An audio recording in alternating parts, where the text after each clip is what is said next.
Alam niyo naman yung kwento ng Beauty and the Beast na kilala natin, di ba? Si Belle, si Beast, Enchanted Rose, and Happily Ever After. Yes, cute siya sa Disney. Pero what if I told you na yung original version nito, hindi siya pambata? Guys, may dark magic, fairy na bitter, cursed royalty, at isang love story na parang arranged marriage disguised as destiny. And get this, may totoong beast guys sa history at ilang libong taon na palang umiikot ang ganitong kwento sa buong mundo. So, welcome sa ating panibagong episode of Dark Origins of Famous Fairy Tales. Pag-usapan natin si Beauty and the Beast na most requested nyo. Let's go! Ayan, so France 1700s. Panahon ng powdered wigs, corsets at kasalang business transaction lang. Isang babaeng writer na si Gabrielle Suzanne de Villeneuve nagsulat siya ng fairy tale para sa mga adult readers. So, hindi siya para sa mga bagets guys ha. Legit siyang pang adult drama levels. Parang kumbaga nung panahon natin parang pocketbook ganun ng atake. So, ang title ng book niya ay La Belle et la Bête. So, hindi to yung simple girl meets monster story guys ha. Ito ay full-blown tale of curses, fairy world politics, and a beast na victim pala ng obsession ng isang fairy.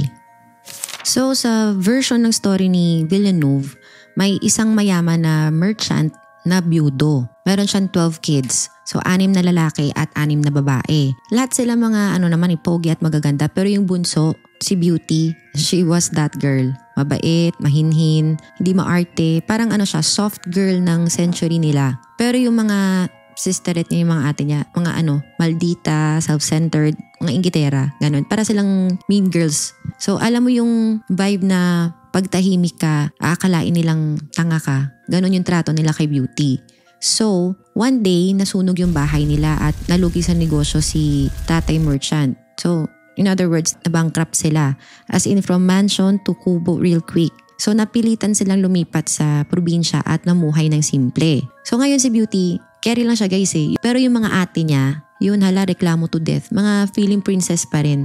Now, fast forward to 2 years. Nagkaroon ng hope moment si Tatay Merchant. Nabalitaan niya na baka may isa sa mga barko niya na bumalik with riches. So, bago siya umalis, tinanong niya yung mga anak niya kung may gusto silang pasalubong.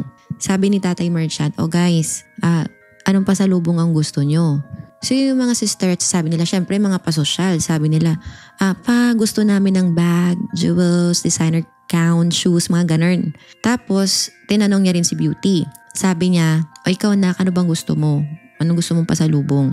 Syempre si Beauty, very humble, sabi niya lang, di na pa, basta safe ka lang makauwi, okay na ako. Pero syempre sabi ni Tatay Merchant, syempre ini-insist niya, di na, sige anong gusto mong pasalubong? So sabi ni Beauty, okay pa, kung gusto mo talaga, rose na lang, okay na sa akin yun. Basta mag-iingat ka lang pa uwi. So ayun na nga, pagdating ni Tatay sa port, guys wala na ang barko, wala din ang yaman.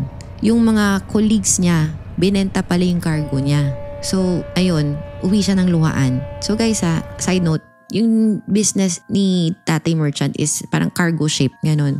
So, along the way, nagkaroon ng snowstorm. So, naghanap siya ng masisilungan. Now, nakakita siya ng misteryosong castle. Walang tao, pero may handang pagkain. So, yun, parang buffet. May mga statue sa paligid. Para siyang haunted, pero cozy. So, syempre, gutom si tatay. So, sumibog na siya. Tsaka, doon na siya nagpalipas ng gabi. Kinabukasan, bago siya umiskerda, meron siyang nadaanan na rose garden doon sa castle. Naalala niya yung sinabi ni Beauty na gusto niya pasalubong. So, pumita siya ng rose doon. Pagkatapos nun guys, lumabas na si Beast. Galit na galit. Sabi niya, hoy, ang kapal na mukha mo. Nakalibre ka na nga ng buffet at accommodation kagabi dito. Tapos magnanakaw ka pa ng bulaklak dito sa hardin ko. At dahil dyan patay ka sa akin. So yun, nang makaawa si Tatay Merchant, sabi niya, Sir, pasensya na talaga. Kinuha ko lang yan kasi papasalubong ko sa anak ko. So sabi ni Beast, okay fine, bubuhayin kita. Kung isa sa mga anak mo ang papalit sa'yo dito sa castle ko. Pero dapat kusa siyang pupunta, walang pilitan. So ayun, pumayag si Tatay Merchant. Wala siyang choice, kaysa naman itegi siya dun, diba? So ngayon, binigyan pa ni Beast ng yaman, damit at alahas si tatay pa uwi. Ang isa pang kondisyon ni Beast ay hindi siya pwede magsinungaling si Tatay Merchant. kailangan niya ikwento lahat na nangyari sa kanya dun sa castle sa mga anak niya once makauwi siya. So, pagdating sa bahay, ayun, binigay na ni tatay yung rose kay Beauty. Mangyak-nyak pa siya. Sabi niya, nak, may matinding kapalit yan ha. Tapos yun, inexplain niya na rin sa mga anak niya kung ano yung nangyari sa kanya dun sa castle at ang usapan nila ng Beast. Siyempre, nagalit yung mga anak niya lalaki. Sabi nila, pa, hindi pwede yan. Kami lang lalaban dyan sa Beast. Yung mga ate naman ni Beauty, sinisi pa siya. Sabi nila, yan, kasalanan mo yan. Beauty, hingi-hingi ka pa ng rose na pasalubong na patuloy ngayon si Papa. Ikaw mag-solve niyan. Pero si Beauty, syempre alam naman natin, may main character energy. Sabi niya, o sige na, okay na. Ako mag-volunteer para wala ng gulo. So ngayon si tatay, naalala niya yung sinabi dati sa kanya na prophecy ng isang Romani fortune teller. Ang sabi sa kanya, yung bunsong anak niya daw ang magdadala ng swerte sa pamilya. So ayun na, pumunta na sila sa castle. Pagdating nila doon, very royal welcome si Beauty. Si tatay naman, pinauwi na tas pinabaunan ulit with more riches. Ngayon si Beauty na naiwan sa castle with the Beast, meron doon mga magical servants, mga animals na parang enchanted, bongga ang mga lafang, outfits, entertainment, very pampered siya ng Beast guys. Ibang-iba sa inaakala niyang mangyayari sa kanya doon. So ano yung mga ganap doon sa castle? Every night dumadalaw si Beast sa room niya. Kumbaga he's trying to strike a conversation with her pero awkward. Nahirapan din siya mag-express ng sarili niya, leading Beauty to assume na he's not that intelligent. Kasi ang tanong niya palagi, kamusta ka? Alam niyo yung mga conversations na awkward. Sabi lang ni Beast, kamusta ka? Pwede na ba akong tumabi sa'yo ngayong gabi? Mga ganong atake. Tapos lagi din sinasabi sa kanya na, will you marry me? Siyempre si Beauty awkward din, di ba? And since na hindi niya naman ganun pakakilala si Beast, ang sagot niya lang lagi is, sorry, no. So every night ganun. Tapos gabi-gabi nananaginip din si Beauty na may gwapo siyang nakikita sa dreams niya. Parang prisoner din sa castle. At may fairy din dun na nagsasabi sa kanya na huwag kang magpapaloko sa panlabas na anyo. Ganun. So ganun ang ganap for several months. Beauty lives in luxury. Pero torn siya guys. Confused siya sa feelings niya dun sa guy sa panaginip niya and sa pagiging grateful niya kay Beast since maayos naman ang treatment sa kanya. Tapos one time, nagkaroon sila ng conversation na natanong siya ni Beast na okay ka lang ba? What's wrong? So sabi niya kay Beast, namimiss ko na kasi yung family ko. Pwede ba umuwi muna ako sa amin? Eh syempre sad boy si Beast pero pumayag siya. Sabi niya, okay sige, no problem. Basta usapan natin balik ka in 2 months or else I'll die of heartbreak. May ganon drama, I'll die of heartbreak. O anyway, meron siyang binigay kay Beauty na enchanted ring para makauwi siya in one snap. Yan, parang teleportation device ganon. So pagdating ni Beauty sa bahay nila, lahat guys Shakira, si Beauty, glowing, blooming, naka-designer clothes. Kumbaga parang hindi mukha ng isang prisoner. Gano'n no? Yung mga ate niya dyan, nag-init ang mga ulo. Sobrang inggit sila sa kanya. Lalo na nung nakita nila na yung mga suitors nila natulala kay Beauty. Kasi pag uwi ni Beauty dun sa bahay nila, timing na andun yung mga suitors ng mga ate niya. So lahat sila nga natulala sila kay Beauty pagdating ni Beauty. So kahit na lahat sila binigyan ng pasalubong or gifts ni Beauty, walay. Bad trip at inggit pa rin ng mga sisterets sa kanya. Ngayon naman yung mga kuya, ayaw siyang paalisin. Sabi nila, huwag ka na bumalik dun sis, dito ka na lang. Total pinayagan ka naman ng Beast umuwi, diba? So ginawa nila lahat para hindi na umalis si Beauty. Ngayon, sumakses sila. Si Beauty na delay. Pero after 2 months, nagkaroon siya ng dream na si Beast is dying. So kahit pinipigilan siya ng mga kuya niya na wag na bumalik sa castle, bumalik pa rin siya. Kasi nga nag-worry siya dun sa napanaginipan niya. Now, pagdating niya sa castle, ayun, guys, near death na si Beast sa may garden. So nagkatotoo yung dream niya. Tapos she cried. And right there and then, na-realize niyang mahal niya pala si Beast. Anong ginawa niya after nun? Kumuha siya ng tubig from a magical spring. Tapos binuhusan niya si Beast. Tapos yun, na-revive si Beast. And that night, nag-propose ulit si Beast sa kanya. And this time, Beauty said yes. So yun fireworks sa langit, magic everywhere, tapos they go to bed. Finally, nakatabi rin si Beast kay Beauty, no? Kinabukasan, pagising ni Beauty, guys, guess what? Hindi na si Beast ang katabi niya, nag-transform na si Oppa into a handsome prince. Diba? Katabi niya na yung gwapong prince from her dreams. So kung sino yung napapanaginipan niyang pogi sa dreams niya, yun pala si Beast.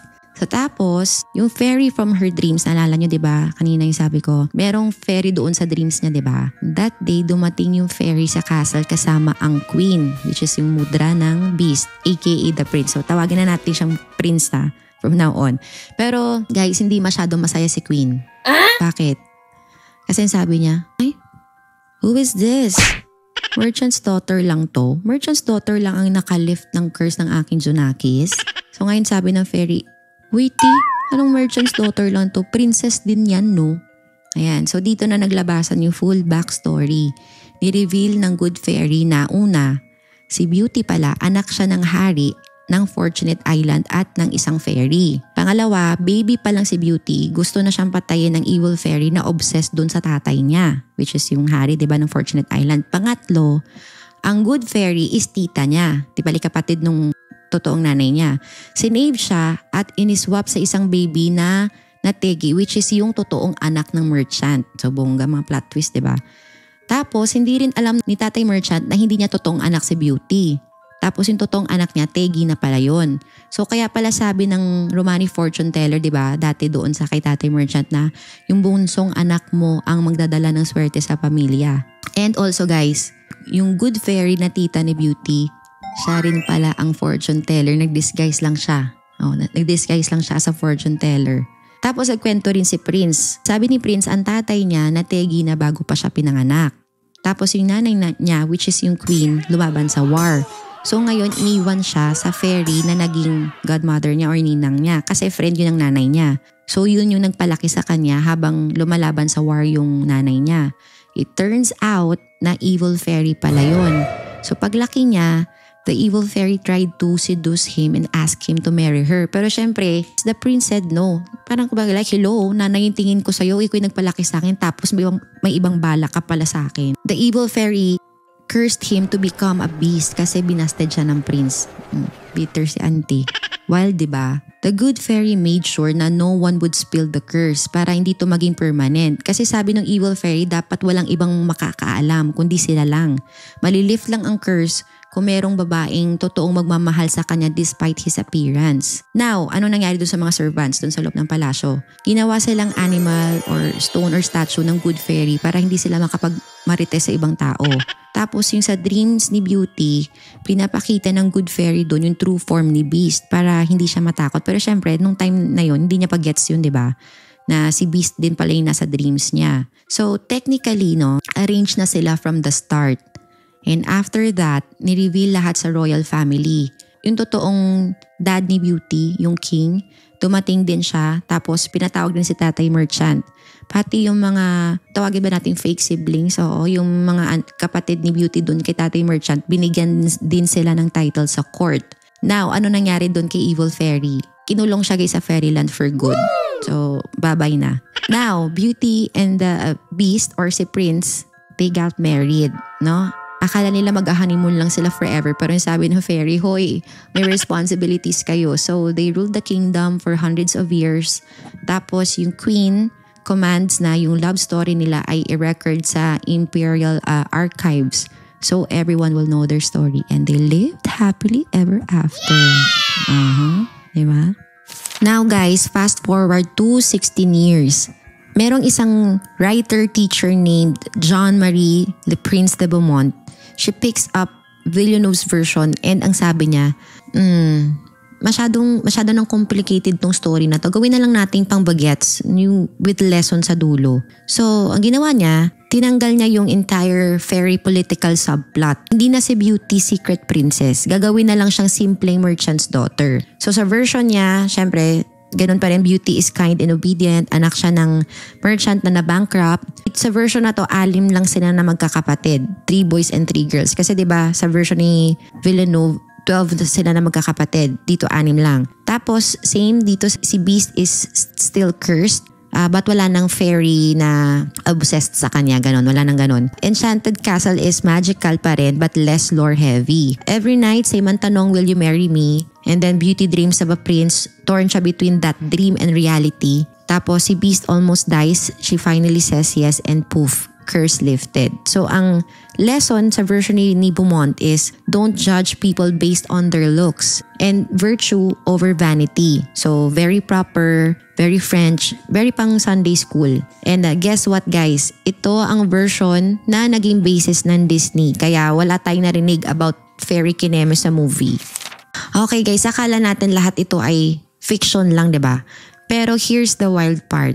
Guys, merong totoong beast sa history. His name was Petrus Gonsalvus, born in the 1500s na may super rare condition called hypertrichosis. So ano siya, werewolf syndrome siya. As in buong katawan niya, pati mukha niya, may makapal na buhok. Parang beast siya in real life. Pero guess what? He wasn't treated like an outcast. Kasi he lived in a royal court. As in, pinalaki siya ng mismong hari ng France. Educated, mayaman, dignified. And here's the kicker. Pinakasalan siya ng isang noblewoman named Catherine. Beautiful, elegant, alta. Legit siya na love story guys. And they had 7 kids. Tapos 4 of them inherited the condition pero tinanggap naman sila. So yung love story nila guys, bongga, controversial at usap-usapan sa buong Europe. Kaya a lot of historians believe na sila ang inspiration ng Beauty and the Beast. Okay, so beyond the romance, a lot of scholars believe na Beauty and the Beast is really about how society used to view love, marriage, and appearance, especially sa panahon na sinulat to. Kasi guys, si Beast, symbol siya ng the other. Yung mga taong kakaiba, may condition o hindi pasok sa beauty standards ng society. Back then, kung hindi ka gwapo, mayaman o alta, hindi ka lovable. Period. Tapos si Beauty, she represents the ideal woman noong 18th century. Kind, obedient, self-sacrificing, as in trained from birth to be wife material kahit sa Beast pa siya mapunta. Now, yung castle, para sa historians, reflection daw yan ng luxury ng French elite. Isolation, abundance, magical comforts pero wala talagang freedom. Parang you have everything but you're still trapped. Tapos yung curse, ang sinasabi nila, consequence daw yan ng rejecting someone powerful or metaphor siya for being born unlovable by society standards. And guys, get this. During Villeneuve's time, arranged marriages were still very common. So yung buong fall in love with a stranger you're first to live with thing, hindi siya fantasy. It was real life for a lot of women. Ito guys, fun fact Beauty and the Beast isn't just a French thing. Kasi part siya ng global fairy tale formula na more than 4,000 years old na. As in maraming bansa ang may sariling version ng beastly lover at loyal girl na combo. So ang pinaka-old version is yung story ni Cupid and Psyche, 2nd century CE in Rome. So, ano siya, from the Roman novel The Golden Ass by Apuleius. Next is, in India naman, early folklore as far back as 1st millennium BCE, meron namang The Snake Prince. In Norway, meron namang East of the Sun and West of the Moon. First published in 1841 by Peter Christen, ang hirap na may pronounce sa mga pangalan nila, as Bjornsen. Ewan ko, lagay ko na nga lang dito in Georgian mo. Sorry guys, ayoko i-murder yung pangalan nila. Basta mga Norwegian folklorists sila. And then sa Italy, meron namang The Pig King, published in 1550 by Giovanni Francesco Straparola in the Fascious Nights. Ayan. Tapos sa ancient China naman, meron namang The Dragon Prince. Chinese mythology and folklore. The early versions date back to Han Dynasty, mga 200 BCE to 200 CE. So lahat sila, mayroon silang common formula. Isang babae, isang creature or cursed being, at isang test ng loyalty, bravery, or love. So guys, what's the moralization for today's story? Beauty and the Beast might look like a fantasy love story, pero kung titingnan natin closely, it's about how society teaches us to love, accept, and sometimes settle.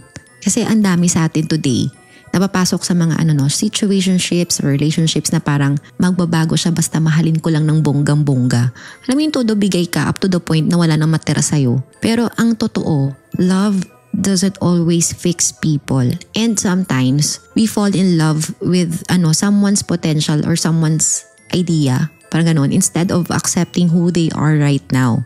Yes guys, the story tells us to look beyond appearance, pero it should also remind us to know our worth, set boundaries, and ask ourselves na, am I choosing this love because it's healthy and mutual? Nag-grow ba ako as a person and my partner brings out the best in me?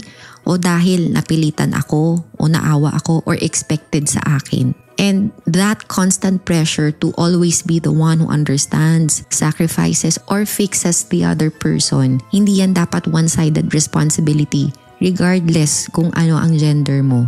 So, maybe the real curse sa story na ito is how we romanticize the idea of fixing broken people in the name of love. Ayan, so next time you hear Tale as old as time, isipin mo, ganun na ba talaga katagal tayong tinuruan na love is supposed to be painful or earned? So kung na-curious ka, na-enlighten, o na-trigger in a good way, don't forget to like, follow, share, and save this video. At syempre, anong fairy tale ang gusto nyong hukayin natin next? As always, drop your story suggestions sa comsec. Malay mo yan ay next story time natin. Again, this has been Sa Likod ng Kwento with me, Apple Season. Yes, may title na ating channel, Sa Likod ng Kwento. Yan, and I hope to see you in the next one. Bye-bye!